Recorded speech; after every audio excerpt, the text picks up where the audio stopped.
ছেলেবেলায় মা বাবার মুখে একটা কথা শুনতাম, মামা বাড়ির আবদার। তো আমাদের মামা হচ্ছেন প্রধান উপদেষ্টা ডক্টর মোহাম্মদ ইউনূস স্যার, আর ভাগ্নে হচ্ছে জুলাই যোদ্ধারা। এখন এই ভাগ্নেরা যখন যা কিছু চাচ্ছে, মামার সেই আবদারগুলো একের পর এক মিটিয়ে দিচ্ছে। তো আজকে আমি খুবই গুরুত্বপূর্ণ এবং খুবই ইন্টারেস্টিং ভিডিও নিয়ে আপনাদের মাঝে উপস্থিত হয়েছি। ভিডিওটি কন্টিনিউ করতে থাকুন বন্ধুরা, আমার কথা শোনার জন্য আপনাদের স্বাগতম। চলুন আজকে আমরা বেশ ইন্টারেস্টিং বিষয় কিছু আলোচনা করি।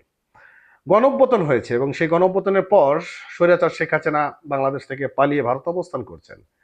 আর এরপর থেকেই একের পর এক মামার কাছে ভাগ্নেরা আবদার করেই আসছেন। আর মামাও তো কম না, মামাও তো ভাগ্নেদেরকে অনেক ভালোবাসেন। তো মামা যেটা করছেন, ভাগ্নেদের সে সকল আবদারগুলো বিভিন্ন কৌশলে তাদের আবদারগুলো মিটিয়ে দিচ্ছেন।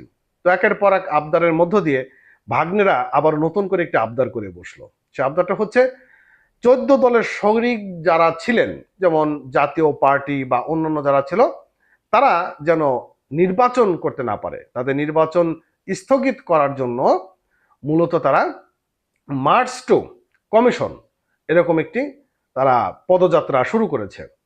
আর এই মার্চ টু কমিশন পদযাত্রা শুরুর মধ্য দিয়েই হয়তো আগামী জাতীয় সংসদ নির্বাচনে জাতীয় পার্টিকে নিষিদ্ধ করা হবে, যে তোমরা নির্বাচনের দরকার নাই, কারণ আমার ভাগ্নেরা আমার কাছে আবদার করছে, এই আবদার আমি ফেলতে পারবো না। তাহলে জাতীয় পার্টি যদি নির্বাচনে অংশগ্রহণ না করে, তাহলে ফাঁকা মাঠে গোল করতে অনেক সুবিধা হয়, এবং সেই ফাঁকা মাঠে গোলে মামার কাছে ভাগ্নেরা যে আবদারগুলো নিয়ে গিয়েছিল, সে আবদারগুলো মিটে যায়, নির্বাচন সুস্থ হবে না। আমি বলি, আসলে ওই যে একটা কথায় বলে, লঙ্কায় যে যায় সেই রাবণের ভূমিকায় পালন করে, বাস্তবতা এটাই। তো জাতীয় পার্টি 14 দল আওয়ামী লীগের সঙ্গে সহযোগিতা সংগঠন বলে উল্লেখ করে রাজনৈতিক শক্তির নির্বাচনের অংশগ্রহণ বিরোধিতা করেছেন জুলাই ঐক্য। আর সংগঠনটির দাবি, যেসব দল বা ব্যক্তি কার্যক্রম নিষিদ্ধ, তাদের কোনোভাবেই নির্বাচন করতে দেওয়া হবে না।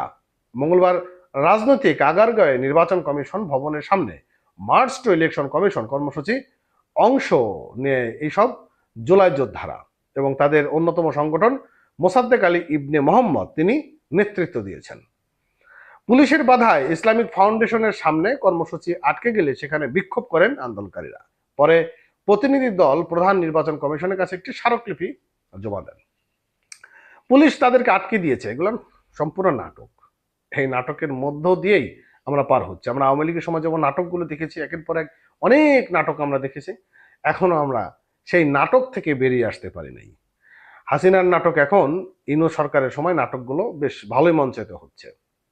আর বিক্ষুব্ধকারীরা তারা সেখানে বক্তব্য রাখেন এবং সেখানে বলেন যে জাতীয় পার্টি 14 দল মূলত আওয়ামী লীগের সহযোগী শক্তি, তাদের পুনর্বাসনের কোনো ধরনের প্রচেষ্টা জনগণ মেনে নেবে না।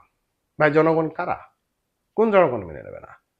জনগণের নাম আপনাদের উল্লেখ করতে হবে, তাই না? ভালো থাকেন।